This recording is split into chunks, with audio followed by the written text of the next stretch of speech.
Hello दोस्तों, welcome again. Current affairs की series में आज हम पढ़ने जा रहे हैं मई सेकेंड वीक में जितने भी इंपॉर्टेंट इवेंट्स हुए हैं उससे रिलेटेड करंट अफेयर्स, वो भी ट्रिक से। ये वीडियो आपके लिए बहुत ज़्यादा हेल्पफुल होने वाली है करंट अफेयर्स को याद रखने में। So watch this video carefully till end. So अब स्टार्ट करते हैं। First question is, who has been appointed as new adviser to PM Modi? PM Modi के नए सलाहकार के रूप में किसे नियुक्त किया गया है? So the correct answer is option A, Tarun Kapoor.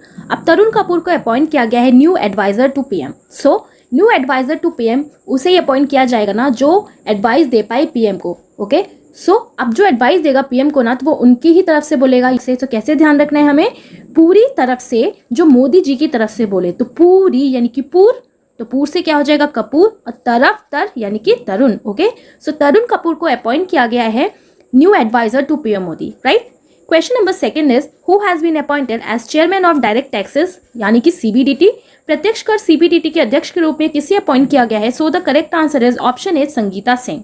अब संगीता सिंह को अपॉइंट किया गया है डायरेक्ट टैक्सेस, ओके, यानी कि सीबीडीटी का चेयरमैन। सो हमें इसे कैसे ध्यान रखना है? यहाँ पे आप क्या देख रहे हो? संघ यानी कि संघ। ओके, तो जब भी हम पहली बार किसी के साथ जाते हैं ना, तो मेनली क्या करने की कोशिश करते हैं? दूसरे वाले पर्सन पे ना इंप्रेशन दिखाने की कोशिश करते हैं। तो जहाँ पे अगर पैसे देने रहते हैं ना, तो बिना उसके पूछे डायरेक्ट पैसे निकाल के दे देते हैं। जब हम किसी के संग जाते हैं पहली बार, तो कैसे ध्यान रखना है कि डायरेक्ट पैसे निकाल के दे देते हैं। तो डायरेक्ट पैसा यानी कि डायरेक्ट टैक्स जब किसी के संग जाते हैं, तो संग यानी कि संगीता सिंह। ओके, तो संगीता सिंह को अपॉइंट किया गया है chairman of direct taxes, right. Question number third is, what is the name of Indian first Venus mission? Bharat के पहले शुक्र मिशन का नाम क्या है? So the correct answer is option A, Shukrayaan. Okay, अब हमें बस कैसे से ध्यान रख लेना है कि वीनस को हिंदी में क्या कहते हैं? शुक्र बोलते हैं, और शुक्र यानी कि शुक्रयान। ओके, सो इसरो ने एम रखा है कि 2024 तक ये मिशन लॉन्च किया जाएगा। Okay, question number next is, who is the author of the book leaders politician citizen? नेताओं, राजनेताओं, नागरिकों के लेखक कौन है? So the correct answer is Rashid खिडवई।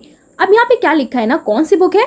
Leaders politician and citizen. Okay, so जितने भी पॉलिटिशियंस है ना, वो सिटीजन्स का हमेशा लीडर बनने की कोशिश करते हैं, है ना। तो बार बार इलेक्शन आता है और बार बार सोचते हैं कि हम सिटीजन्स के लीडर बन जाए। तो पॉलिटिशियन का ये काम ही होता है। सो बार बार क्या करते हैं? बार बार अपनी रसीद कटवाते हैं लीडर बनने के लिए। तो बार बार रसीद कटवाते हैं, है ना। तो रसीद यानी कि Rashid Kidwai. Okay, question number fifth is, which state UT has decided to provide electricity subsidy to only those who ask for it from October 1st, 2022? किस राज्य या केंद्र शासित प्रदेश ने 1 अक्टूबर 2022 से बिजली की मांग करने वालों को ही बिजली सब्सिडी देने का फैसला किया है? So the correct answer is option A, new Delhi. Okay, अब न्यू दिल्ली ने डिसाइड किया है कि अक्टूबर 1 से उसे ही बिजली में सब्सिडी दी जाएगी जो उसके लिए कहेगा, यानी कि जो आवेदन करेगा। ओके, अब दिल्ली गवर्नमेंट ने ये रूल बनाया है बिकॉज इलेक्ट्रिसिटी पावर क्राइसिस बहुत ज्यादा हो रही है कंट्री में due to shortage of coal. So Delhi government decided to give electricity subsidy to only those who ask for it. Means जो उपभोक्ता बिजली में छूट के लिए आवेदन करेंगे उसी को बिजली बिल में छूट देने का फैसला किया गया है। ओके, तो बस अब हमें इसे कैसे ध्यान रखना है? तो दिल्ली गवर्नमेंट ने क्या कहा ना कि अब सबको सब्सिडी नहीं मिलेगी, तो कुछ लोगों को ना बिजली बिल के बॉक्स में पैसा डालना ही पड़ेगा। तो पैसा डालना पड़ेगा, तो डाल यानी कि डेल दिल्ली, सो न्यू दिल्ली। ओके, और ये कब से इंप्लीमेंट होगा? अक्टूबर 1 से, right. Question number next is, which chief minister has inaugurated India's first ethanol plant setup by East India Biofuel Private Limited for 105 crore? किस मुख्यमंत्री ने भारत के पहले इथेनॉल संयंत्र का उद्घाटन किया है जिसकी स्थापना पूर्वी भारत जैव ईंधन प्राइवेट लिमिटेड द्वारा 105 करोड़ में की गई है? So the correct answer is option B, Bihar. Okay, so Bihar में स्टैब्लिश हुआ है इंडिया का first grain based ethanol plant. और ये क्वेश्चन बहुत इंपॉर्टेंट है, आपको ध्यान रखना है। ओके, सो बिहार के पूर्णिया में से स्टैब्लिश किया गया है by Eastern India Biofuel Private Limited. Okay, और इसकी कॉस्ट क्या है? ₹105 करोड़।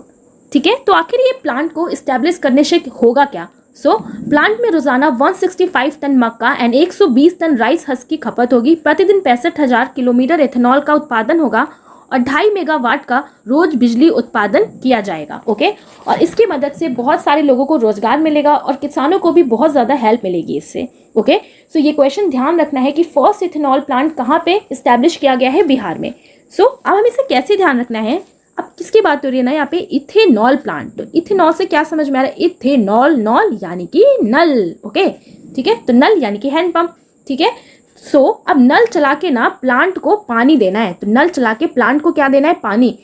लेकिन ना आजकल ये किसी की बस की बात नहीं है, है ना, कि नल चला के पानी दे पाए। तो सब ना मेनली हार जाएंगे अगर उनसे कहा जाए कि आपको प्लांट में पानी देना है वो भी नल चला के, तो क्या हो जाएंगे, हार जाएंगे। तो हार यानी कि बिहार। तो इथेनॉल यानी कि नल, और नल से देना है पानी, तो पानी डालते टाइम हार जाएंगे। अगर जब नल से कहा जाएगा तो हार यानी कि Bihar. Okay, so first ethanol plant कहाँ पे स्टैब्लिश किया गया है, बिहार में, राइट।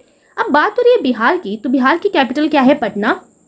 बिहार के गवर्नर कौन है, फागू चौहान, और बिहार के चीफ मिनिस्टर कौन है, नीतीश कुमार, राइट। तो ये क्वेश्चन वेरी इंपॉर्टेंट है, आपको ध्यान रखना है, right. Question number 7 is what is the rank of India in RSF 2022 world press freedom index. RSF 2022 world press freedom index में भारत का रैंक क्या है। So the correct answer is 150। Okay, अब इंडिया की जो रैंक है वो पिछले साल से भी बहुत ज्यादा नीचे आ गई है। पिछले साल कितनी थी, 142 थी, और इस साल कितनी हो गई, 150 में हो गई। ओके, अब यहाँ पे RSF क्या है, so reporters without border, French reporters sans frontiers. अब यहाँ पे ना फर्स्ट पोजीशन पे कौन है, नॉर्वे है, और लास्ट में कौन है, नॉर्थ कोरिया, राइट। सो अब हमें इसे कैसे ध्यान रखना है, प्रेस की बात हो रही है ना। सो अब जब भी हम प्रेस करने वाले को प्रेस करने के लिए अपने कपड़े देंगे ना, तो वो प्रेस कैसे करता है, वो पानी डाल डाल के प्रेस करता है। तो पान यानी कि 15, तो 15 हो जाएगा, है ना। तो आखिर वो पानी क्यों डालता है, ताकि उस कपड़े पे ना एक भी क्रीज ना रहे, एक भी सिकुड़न ना रहे। ओके, तो एक भी यानी कि 0। सो पानी डालता है तो 15, और एक भी क्रीज ना रहे यानी कि 0। सो 150 हो जाएगी 2022 में वर्ल्ड प्रेस फ्रीडम इंडेक्स में भारत की रैंक, राइट। सो ये क्वेश्चन आपको ध्यान रखना है। Question number next is who has been appointed as the new CEO of Amazon. Amazon के नए CEO के रूप में किसे नियुक्त किया गया है। So the correct answer is option A, Andy Jassy. Okay, so हमें इससे कैसे ध्यान रखना है, यहाँ पे क्या लिखा है ना, अमेजॉन। ओके, तो अमेजॉन पे आपने ना टीवी पे ऐड देखा होगा कि अमेजॉन यानी कि सबकी दुकान, यानी कि अमेजॉन पर अब हर चीज़ अवेलेबल होती है। सो अब ना आप अमेजॉन से अंडे एंड जर्सी भी खरीद सकते हो। तो कैसे ध्यान रखना है, तो जैसे आप अमेजॉन देखोगे ना, तो आपको क्या ध्यान रखना है, थ्रू ऑप्शन, कि अब अमेजॉन से हम अंडे एंड जर्सी भी खरीद सकते हैं। तो अंडे एंड जर्सी यानी कि एंडी जेसी। ओके, सो एंडी जेसी को अपॉइंट किया गया है अमेजॉन को, और अमेजॉन को किसने स्टैब्लिश किया था, जेफ बेजोस ने स्टैब्लिश किया था इन जुलाई 5, 1994 में। Okay, question number 9 is coal miners day is celebrated on which date. कोयला खनिज दिवस किस तारीख को मनाया जाता है। So the correct answer is option A, 4 में। अब यहाँ पे किसकी बात हो रही है, कोल माइनर्स डे यानी कि कोयला खनिज दिवस। ओके, सो जब भी कोयले की खदान में से अगर कोयला निकाला जाएगा ना, तो उसको कहीं ना कहीं तो रखना ही होगा, है ना। तो कहाँ पे रखा जा रहा है, चैम्बर में रखा जा रहा है। तो चैम्बर में, तो चैम्बर यानी कि 4, और में तो में। ओके, सो चैम्बर में यानी कि 4 में। ओके, सो कोयला माइनर्स डे कब सेलिब्रेट किया जाता है, 4 में को, right. Question number 10 is which country will be the official country of honour at the Cannes march to day film. Cannes march to day film में कौन सा देश सम्मान का आधिकारिक देश होगा। So the correct answer is option B, India. Okay, कुछ दिन पहले अभी हमने पढ़ा था कॉन्स फिल्म फेस्टिवल, जिसमें एज अ जूरी किसको बुलाया गया है, तो किसे बुलाया गया है, दीपिका पादुकोण को। वो क्वेश्चन भी इंपॉर्टेंट है। ओके, सो अब country of honour at the Cannes march to the film किसे ऑफिशियल कंट्री बनाया गया है, तो किसे बनाया गया है, इंडिया को, राइट। तो ये क्वेश्चन भी आपको ध्यान रखना है। तो आगामी मार्च टू फिल्म में भारत आधिकारिक कंट्री ऑफ ऑनर होगा, जिसका आयोजन फ्रांस में कॉन्स फिल्म फेस्टिवल 2022 के साथ ही किया जाएगा। Okay, 11th question is in which city India's first FCT has been established. भारत का पहला FCT हब किस शहर में स्थापित किया गया है। So the correct answer is option A, Hyderabad. Okay, अब किसकी बात हो रही है यहाँ पे, इंडिया का फर्स्ट FCT हब। तो FCT क्या है, फ्लो केमिस्ट्री टेक्नोलॉजी हब, जिसे कंटिन्यूस फ्लो केमिस्ट्री भी कहा जाता है। ओके, तो इसमें आखिर होता क्या है। सो एक ऐसा प्रोसेस है जिसमें किसी ट्यूब या पाइप में केमिकल रिएक्शंस को परफॉर्म किया जाता है कंटिन्यूस फ्लोइंग स्ट्रीम में। ओके, सो इससे होगा क्या कि फास्टर रिएक्शन होता है और सेफर रिएक्शन होता है। सो ये फर्स्ट FCT हब कहाँ पे स्टैब्लिश किया गया है, हैदराबाद में स्टैब्लिश किया गया है। ओके, तो इससे अब होगा क्या कि केमिकल रिएक्शंस जो होंगी ना, वो सेफली होंगी, जिससे कोई भी डर नहीं रहेगा। तो बस हमें कैसे ध्यान रखना है, कोई भी डर नहीं रहेगा, तो डर यानी कि हैदर यानी कि Hyderabad. Okay, question number 12 is a special loan scheme Jeevala has been launched by which state government. अब एक विशेष ऋण योजना जीवला किस राज्य सरकार द्वारा शुरू की गई है। So the correct answer is option A, Maharashtra. Okay, so ये जो स्कीम है जीवला, एक यूनिक अप्रोच है प्रिजनर्स के लिए, यानी कि जो महाराष्ट्र के जो कैदी हैं उनके लिए ये योजना बनाई गई है, जिसमें जो कैदियों की स्थिति सुधारने के लिए महाराष्ट्र सरकार ने क्रेडिट योजना शुरू की है, जिसमें कम से कम 3 साल तक जो भी जेल में रहा है उसे लोन देने के लिए। ओके, तो इसमें होगा क्या कि 50,000 रुपए और 7% पर ईयर की दर से कैदियों को ये लोन दिया जाएगा। ठीक है, और जो भी 1% बैंक की कमाई होगी, उसी से 1% कैदी कल्याण कोष में भी योगदान दिया जाएगा। ठीक है, सो ये क्वेश्चन ध्यान रखना है कि जीवला स्कीम किसने लॉन्च किया प्रिजनर्स के लिए, महाराष्ट्र गवर्नमेंट ने। अब जीवला यानी कि जो जेल के कैदी हैं उनके लिए नया जीवन देना है ना, तो नया जीवन की बात की है, तो कौन कर पाएगा नया जीवन देने की बात, जो भी एक महान राष्ट्र होगा, तो महान राष्ट्र यानी कि Maharashtra. Okay, question number next is who has won the 2022 world snooker championship held at the crucible theatre in Sheffield England. England के शेफील्ड के क्रूसी थिएटर में आयोजित 2022 की विश्व स्नूकर चैंपियनशिप किसने जीती है? So the correct answer is option C, Ronnie O'Sullivan. Okay, अब यहाँ पे किसकी बात हो रही है? World snooker championship. ओके, तो हमें कैसे ध्यान रखना है ना, स्नूकर यानी कि शुरू कर। ओके, सो अगर आपको किसी भी चीज़ का चैंपियन बनना है ना, तो उस काम को शुरू तो करना ही पड़ेगा, और शुरू करते टाइम ना अपने आप को धीरे धीरे फिर रन कराना पड़ेगा। तो अपने आप को जब तक हम रन नहीं कराएंगे हम किसी भी चीज़ का चैंपियन नहीं बन सकते। तो बस हमें इसको ऐसे ध्यान रखना है कि कोई भी काम शुरू करना पड़ेगा अगर आपको चैंपियन करना है तो रन यानी कि रॉनी ओ सुलिवन। ओके, और इन्होंने किसको डिफीट किया है? जो ट्रम्प को, और ये कहाँ पे हुआ था? Crucible theatre in Sheffield England में, right. Question number 14 is which has become the 100th unicorn of India. कौन सा भारत का 100वां यूनिकॉर्न बन गया है? So the correct answer is option A, open. Okay, so open बन गया है 100th यूनिकॉर्न ऑफ इंडिया। अब यूनिकॉर्न क्या है? तो unicorn is a term only given to startup who have a valuation of over $1 million. Okay, so जितने भी India के स्टार्टअप्स हैं जिनका वैल्यूएशन बिलियन से ऊपर है उसको टर्म दिया गया है यूनिकॉर्न। ओके, सो यूनिकॉर्न एक ऐसा शब्द है जो केवल स्टार्टअप्स को दिया जाता है जिनका मूल्यांकन 1 अरब से अधिक है।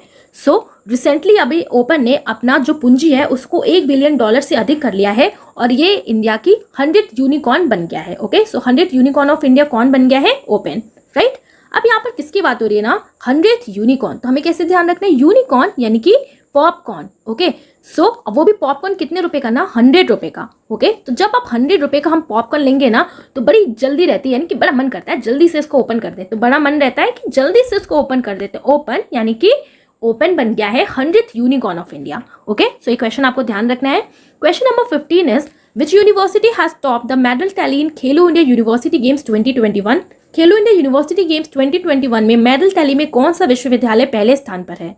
So the correct answer is option A, Jain university. Okay, so मैंने भी प्रीवियस वीडियो ही खेलो इंडिया यूनिवर्सिटी गेम्स पे बनाया है जो 3 मई को खत्म हुआ है। सो अगर आपने अभी तक वो वीडियो नहीं देखा है तो जरूर देखें, आपको सारे इंपॉर्टेंट पॉइंट्स और क्वेश्चन समझ में आ जाएंगे और याद भी हो जाएगा। ओके, सो यहाँ पे हम बस मेन क्या है, मेन पॉइंट को देखेंगे। सो खेलो इंडिया यूनिवर्सिटी गेम्स में किस यूनिवर्सिटी ने टॉप किया है? जैन यूनिवर्सिटी ने टॉप किया है। ठीक है, और हमने ये भी पॉइंट देखा था कि शिव श्रीधर ने रिकॉर्ड बनाया है, और शिव श्रीधर को as a Neeraj Chopra golden boy कहा गया है खेलो इंडिया यूनिवर्सिटी गेम्स में। ठीक है, और इसका ऑफिशियल मस्कट क्या था? वीरा था। ठीक है, अब आप यहाँ पे देख सकते हो खेलो इंडिया यूनिवर्सिटी गेम्स का मेडल टैली। तो यहाँ पे जैन यूनिवर्सिटी ने टॉप किया है। Okay, with 20 goals. तो किसी भी यूनिवर्सिटी अभी टॉप पे आती है उसके गोल्स देखे जाते हैं। ओके, उसका टोटल मेडल नहीं देखा जाता कि उसने कितना जीता है, तो उसके नंबर ऑफ गोल्स देखे जाते हैं कि कितना उसने जीता है। तो किसने सबसे ज्यादा गोल्ड जीता है? जैन यूनिवर्सिटी ने। Okay, even lovely professional university 51 medals के साथ टॉप पे रहती, बट क्योंकि इसके गोल्ड कम थे as compare to Jain university, so Jain university ने टॉप किया है खेलो इंडिया यूनिवर्सिटी गेम्स में। Okay, question number next is Miyan Ka Bada railway station has been renamed as Mahesh Nagar halt in which state. Miyan Ka Bada railway station का नाम बदलकर महेश नगर हॉल्ट किस राज्य में किया गया है? So the correct answer is option ए, राजस्थान। अब राजस्थान का मियाँ का एक बाड़ा एक रेलवे स्टेशन था, उसका नाम बदल के अब क्या कर दिया गया है? Mahesh Nagar halt. Okay, so अब हमें इसे कैसे ध्यान रखना है? मियाँ का बाड़ा रेलवे स्टेशन। सो अब हमें इसे कैसे ध्यान रखना है ना कि एक पर्सन है जिसका नाम क्या है? मियाँ नाम है, और उसके पास ना बहुत बड़ा रेलवे स्टेशन है। अब उसके पास इतना बड़ा यानी कि महा रेलवे स्टेशन है ना कि जितने भी नगर के लोग हैं सब उसमें आ सकते हैं, तो नगर के सारे लोग आ सकते हैं। तो महा यानी कि महेश और नगर यानी कि नगर, सो महेश नगर हॉल्ट नाम रख दिया गया है मियाँ का बाड़ा रेलवे स्टेशन, जो कहाँ पे है? राजस्थान के बामर डिस्ट्रिक्ट में। ओके, सो ये क्वेश्चन आपको ध्यान रखना है। Question number 17 is which university has top the Times Higher Education Impact Ranking 2022। Times Higher Education Impact Ranking 2022 में किस विश्वविद्यालय ने टॉप किया है? So the correct answer is option A, Western Sydney University. अब यहाँ पे क्या लिखा है ना? Times Higher Education. Okay, so Times Higher Education की रिपोर्ट के अकॉर्डिंग 300 यूनिवर्सिटीज में इंडिया की 8 यूनिवर्सिटी ने भी इसमें अपनी जगह बनाई है। ओके, सो लेकिन फर्स्ट कौन आया है? वेस्टर्न सिडनी यूनिवर्सिटी आया है। ओके। सो हायर एजुकेशन में ना, वो भी टाइम्स की हायर एजुकेशन में वही इंसान टॉप कर पाएगा जो कैसा हो ना, वाइस हो और जो बेस्ट हो, है ना, जो वाइस हो और बेस्ट हो और बिल्कुल सीधा साधा हो। तो हमें कैसे रिलेट करना है ना कि टाइम्स हायर एजुकेशन इम्पैक्ट में ना वही यूनिवर्सिटी टॉप करेगी जो क्या हो, बेस्ट हो और सीधी सादी हो, जिसका फोकस बस एजुकेशन पे रहे। तो बेस्ट यानी कि वेस्टर्न और सीधा यानी कि Sydney. So Western Sydney University ने टॉप किया है Times Higher Education Impact Ranking में, ओके। और जिसको फॉलो किसने किया है, नेक्स्ट कौन है सेकंड नंबर पे, एरिजोना स्टेट यूनिवर्सिटी यूएस की, और थर्ड पे वेस्टर्न यूनिवर्सिटी कनाडा की, right. Question number 18 is Which country has topped the World Press Freedom Index 2022? विश्व प्रेस स्वतंत्रता सूचकांक 2022 में किस देश ने शीर्ष स्थान प्राप्त किया है? So the correct answer is option in Norway, okay. So अभी हमने प्रीवियस क्वेश्चन देखा था कि वर्ल्ड प्रेस फ्रीडम इंडेक्स में इंडिया की रैंक पूछी थी, तो इंडिया की रैंक कितनी थी, 50 थी, ओके। और पिछले साल इंडिया की रैंक कितनी थी, 142 थी, जो इस बार बहुत ज्यादा गिर गई है, ओके। अब वो भी कि टोटल लिस्ट कितनी कंट्रीज में से निकाली गई है, 180 कंट्रीज में। तो किसने टॉप किया है ना, नॉर्वे। सो पीछे हमने कैसे याद किया था, प्रेस करके, है ना, जो प्रेस वाले होते हैं प्रेस करते हैं। तो बस जब भी हम अपने कपड़े ना प्रेस करा के लाते हैं तो बिल्कुल फ्रेश हो जाते हैं, तो कपड़े ना बिल्कुल चमक जाते हैं, यानी कि कपड़ों में क्या आ जाता है, नूर आ जाता है। तो बस नूर यानी कि नॉर्वे, ओके। सो नॉर्वे बन गया है वर्ल्ड प्रेस फ्रीडम इंडेक्स में टॉप करने वाला, यानी कि नॉर्वे ने वर्ल्ड प्रेस फ्रीडम इंडेक्स में फर्स्ट रैंकिंग हासिल की है, okay. 19th question is who is the head of the Delimation Commission which redrawn the electoral map of Jammu and Kashmir? परिसीमन आयोग का प्रमुख कौन है जिसने जम्मू और कश्मीर के चुनावी मानचित्र को फिर से तैयार किया है? So the correct answer is option A justice Ranjana Prakash Desai, okay. So justice Ranjana Prakash Desai को अपॉइंट किया गया है as a head of delimitation commission of electoral map of Jammu and Kashmir का, ओके। सो अब हम इसे कैसे ध्यान रखना ना, electoral map of Jammu and Kashmir. तो इलेक्टोरल मैप, सो जम्मू कश्मीर में ना कहाँ कहाँ पे इलेक्शन होगा उसका मैप तैयार किया गया है, ठीक है। सो अब हम इसे कैसे ध्यान रखना है कि अगर जम्मू कश्मीर में आपने एंट्री कर ली इस मैप के अंदर वोट देने के लिए, तो ना अब चाहे कुछ भी हो जाए, अब बिना वोट दिए ना बाहर नहीं आ सकते, है ना। तो चाहे आप जितना प्रयास कर लो, तो प्रयास यानी कि प्रकाश, ओके। सो इसी तरीके से हमें रिलेट करना है इसको कि जस्टिस रंजना प्रकाश देसाई को बनाया गया है डेलिमेशन कमीशन का head of electoral map of Jammu and Kashmir का, ओके। सो जम्मू कश्मीर के चुनावी नक्शे को फिर से तैयार करने वाले 3 सदस्यीय परिसीमन आयोग ने कश्मीर संभाग के लिए 47 और जम्मू कश्मीर के लिए 43 विधानसभा सीटें आवंटित की हैं। तो आपको ये दोनों ध्यान रखना है कि कश्मीर संभाग के लिए 47, ओके, और जम्मू कश्मीर के लिए 43 विधानसभा सीटें आवंटित की हैं, ठीक है। और ex chief election commissioner Sushil Chandra and Jammu and Kashmir के इलेक्शन कमिश्नर के शर्मा ने यह भी बताया है कि यूनियन टेरिटरी की लेजिस्लेटिव असेंबली में इंक्लूड किया जाएगा at least 2 members from the Kashmiri migrant community से, जिसमें एक कौन होगा, वुमेन होगा, ओके। सो ये क्वेश्चन भी आपको ध्यान रखना है। Question number 20 is India BCCI has banned which journalist for 2 years in the Wriddhiman Saha case. भारत BCCI ने रिद्धिमान शाह मामले में किस पत्रकार पर 2 साल का प्रतिबंध लगाया है? So the correct answer is बोरिया मजुमदार, ओके।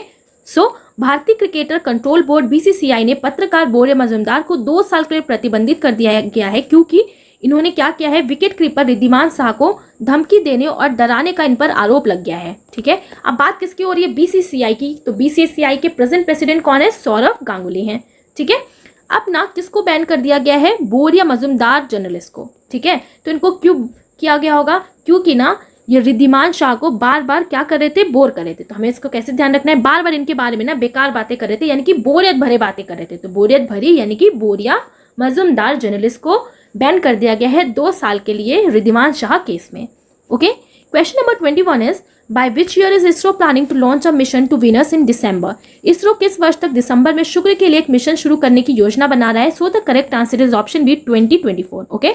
सो अभी हमने प्रीवियस क्वेश्चन ये देखा था कि इसरो का कौन सा मिशन है, तो कौन सा मिशन है, शुक्रयान, और कब तक लॉन्च करेगा, तो 2024 के दिसंबर में इसे लॉन्च करने का एम रखा गया है, ओके।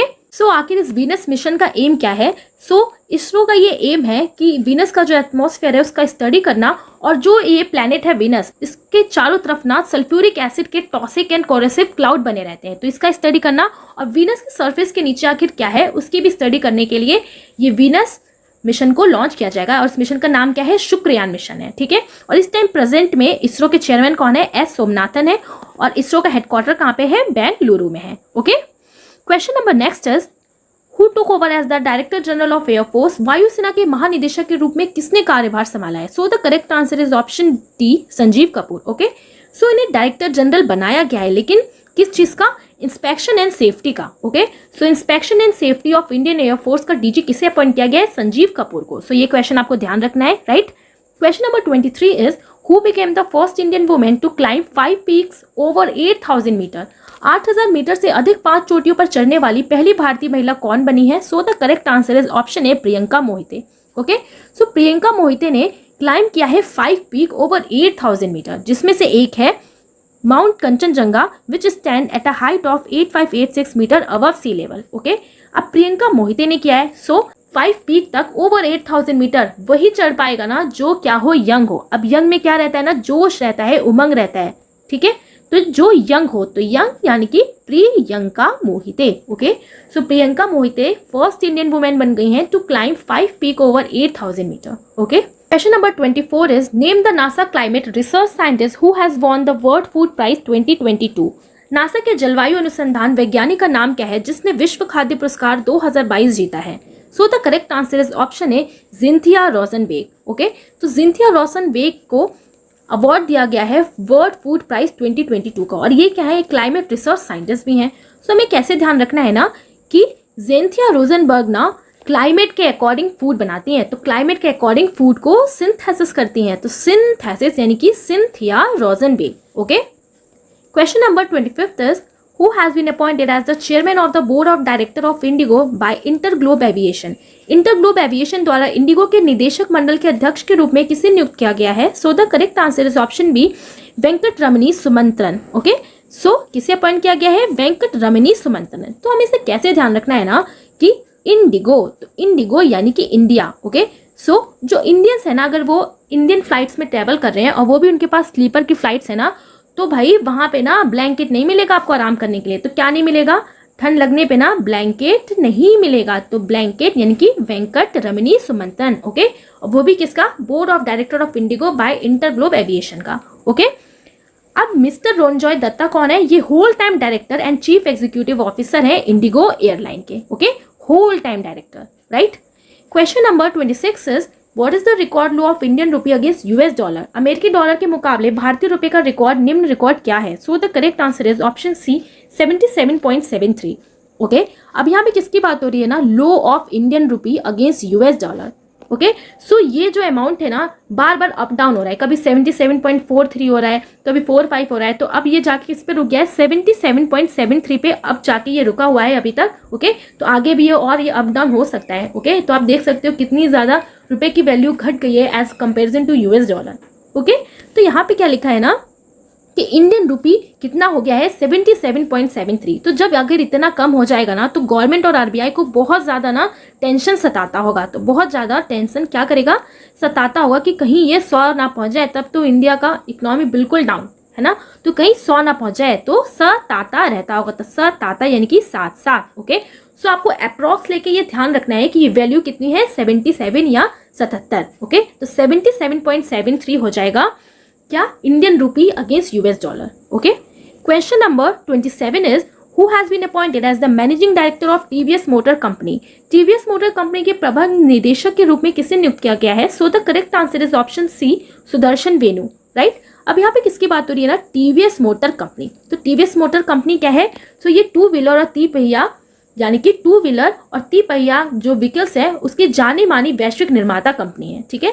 और सुदर्शन वेणु को अपॉइंट किया गया है managing director in the board meeting of TVS motor company का।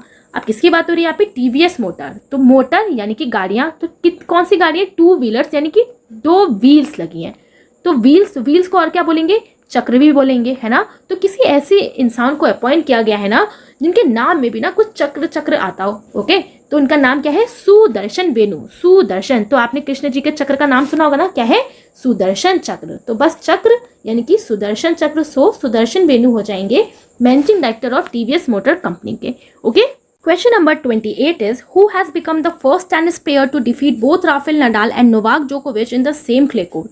एक ही क्ले कोर्ट में राफेल नडाल और नोवाक जोकोविच दोनों को हराने वाले पहले टेनिस खिलाड़ी कौन बन गए हैं? So the correct answer is option B, Carlos Alcaraz. Okay, so Carlos Alcaraz ने राफेल नडाल और नोवाक जोकोविच को दोनों को ही सेम क्ले कोर्ट पे हराया है और ये फर्स्ट टेनिस प्लेयर बन गए हैं जो सिर्फ कितने साल के हैं, अभी 19 साल के ही हैं। ओके, और ये क्वार्टर फाइनल कहाँ पे हुआ था, मैड्रिड में हुआ था। सो अब हमें इसे कैसे ध्यान रखना है ना कि राफेल नडाल एंड नोवाक जोकोविच दोनों ही बहुत ज़्यादा अच्छे प्लेयर्स हैं, है ना।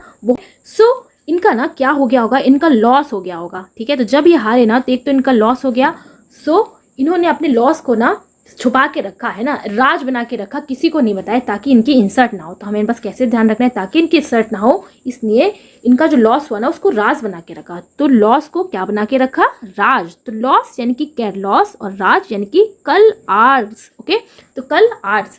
सो कैर्लोस एल्कार्स बन गए हैं फर्स्ट टेनिस प्लेयर जिन्होंने डिफीट किया है राफेल नडाल एंड नोवाक जोकोविच को, ठीक है। Question number next is which company has design India's first RRTS regional rapid transit system. किस कंपनी ने भारत का पहला RRTS क्षेत्रीय रैपिड ट्रांजिट सिस्टम डिजाइन किया है। So the answer is option B Alstom. So Alstom company ने design किया है इंडिया का फर्स्ट RRTS यानी कि रीजनल रैपिड ट्रांजिट सिस्टम। अब भारत के सबसे पहले रीजनल रैपिड ट्रांजिट सिस्टम का पहला ट्रेन सेट गुजरात के सांवली में बनकर तैयार हो गया है। Okay, RRTS train set make in India पहल के तहत निर्मित होते हैं और ये ट्रेन को 180 किलोमीटर प्रति घंटे की शीर्ष गति तक पहुंच प्रदान करते हैं, ठीक है। तो जो भी ट्रेन इसके अकॉर्डिंग बनाए जाते हैं ना, मेक इन इंडिया के तहत जो ये ट्रेनें बनाई गई हैं, इनकी स्पीड क्या है, 180 किलोमीटर पर आवर है। ओके, और एल्स्टॉम एक फ्रांसीसी बहुराष्ट्रीय रोलिंग स्टॉक निर्माता है जो दुनिया भर में रेल परिवहन बाजारों में काम करता है। यानी कि एल्स्टॉम क्या है, रेल परिवहनों से जुड़े बाजारों के लिए ये काम करता है। तो ये ट्रेन किसने बनाई है, एल्स्टॉम ने बनाई है। ओके, सो अब ये 180 किलोमीटर पर आवर से चल रही है, तो ये कैसी होगी, बहुत ज़्यादा स्ट्रॉन्ग होगी। तो स्ट्रॉन्ग यानी कि एल्स्टॉम, सो एल्स्टॉम, ठीक है। और कहाँ पे बनाया गया है, रात में बनाया गया, यानी कि इतनी स्ट्रॉन्ग है कि रात में भी बहुत अच्छे से 180 किलोमीटर पर आवर की स्पीड से चल सकती है। तो बस हमें इसको ऐसे ही ध्यान रख लेना है। Okay, question number 30 is Which is the first state in the country to provide breakfast in government school? सरकारी स्कूलों में नाश्ता देने वाला देश का पहला राज्य कौन सा है। So the correct answer is option B Tamil Nadu. अब तमिलनाडु बन गया है जो प्रोवाइड करेगा ब्रेकफास्ट भी गवर्नमेंट स्कूल में, यानी कि अब मिड डे मील के साथ ना ब्रेकफास्ट भी प्रोवाइड करेगा। सो अब गवर्नमेंट क्या कह रही है ना कि अब बच्चों तुम्हारे तो मजे आ गए, अब तुम इसको स्कूल आना ही पड़ेगा, अब तुम्हें ना ब्रेकफास्ट भी मिलेगा एंड मिड डे मील भी मिलेगा, तो मिलेगा। सो तमिलनाडु। ओके, सो तमिलनाडु ने अनाउंस किया है कि वो बच्चों को प्रोवाइड कराएंगे ब्रेकफास्ट भी गवर्नमेंट स्कूल्स के, ठीक है। अब किसकी बात हो रही है यहाँ पे, तमिलनाडु की। तो तमिलनाडु के CM कौन है, MK स्टैलिन, और इसके गवर्नर कौन है, RN Ravi, right. Question number 31 is who won the Sunway Formentera open chess tournament. Sunway Formentera open शतरंज टूर्नामेंट किसने जीता है। So the correct answer is option A D Gukesh.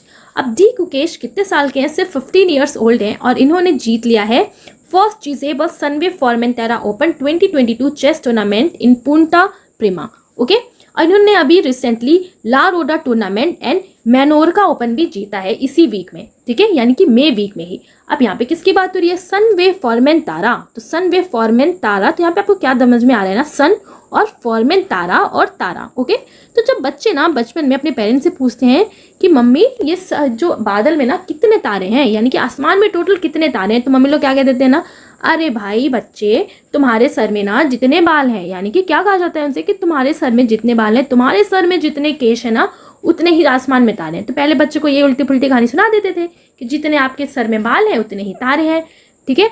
तो बाल को क्या कहा जाता है, केश। सो यानी कि D Gukesh. Okay, so Sunway Formentera open chess tournament किसने जीता है, डी गुकेश ने जीता है, right. Question number 32 is the world largest glass bridge has been open in which country. विश्व का सबसे बड़ा कांच का निचला पुल किस देश में खोला गया है। So the correct answer is Vietnam. अब वियतनाम में बनाया गया है वर्ल्ड का largest glass bridge. Okay, so world largest glass bridge bottom bridge was open in Vietnam. It is called Vietnam Bach Long pedestrian bridge, यानी कि पैदल चलने वाला ब्रिज है जो 632 मीटर या 2073 फीट लॉन्ग है and located 150 metre above a huge jungle. तो जंगल के ऊपर इसको बनाया गया है, ठीक है। तो जंगल के ऊपर ये ब्रिज बनाया गया है, ठीक है। तो अब क्योंकि ये ग्लास का ब्रिज है ना, तो हमें इसे कैसे ध्यान रखना है, क्योंकि ये ग्लास का ब्रिज है तो इस पे ना अलाउ नहीं होगा कि आप ज़्यादा वेट लेके जाओ, तो अपने साथ ना आप ज़्यादा वेट लेके नहीं जा सकते। तो वेट यानी कि वेट, so Vietnam. Okay, so the world largest glass bridge कहाँ पे ओपन किया गया है, वियतनाम में, राइट। अब यहाँ पे आप इसकी पिक्चर देख सकते हो। अब बात हो रही है वियतनाम की, तो वियतनाम की कैपिटल क्या है, हनोई। वियतनाम की करेंसी क्या है? वियतनामी डोंग। और वियतनाम के प्राइम मिनिस्टर कौन है प्रेजेंट में? फाम मिन चिन। ओके, सो ये क्वेश्चन भी आपको ध्यान रखना है। Question number 33 is which Indian architect has been awarded the prestigious gold medal 2022? किस भारतीय वास्तुकार को प्रतिष्ठित रॉयल गोल्ड मेडल 2022 से सम्मानित किया गया है? So the correct answer is option ए, बालकृष्ण दोषी। ओके, अब बालकृष्ण दोषी को रॉयल गोल्ड मेडल 2022 से सम्मानित किया गया है। तो 22 यानी कि वाइस। Okay, so according to the option सबसे ज्यादा वाइस कौन थे ना? तो सबसे ज्यादा वाइस कौन थे? कृष्ण जी थे, है ना। और वो बिल्कुल रॉयल गोल्ड पहनते थे। तो रॉयल गोल्ड उनके लिए आर्किटेक्ट किया जाता था। तो किसके लिए आर्किटेक्ट किया जाता था? कृष्ण के लिए। सो क्या हो जाएगा हमारा आंसर? बालकृष्ण दोषी।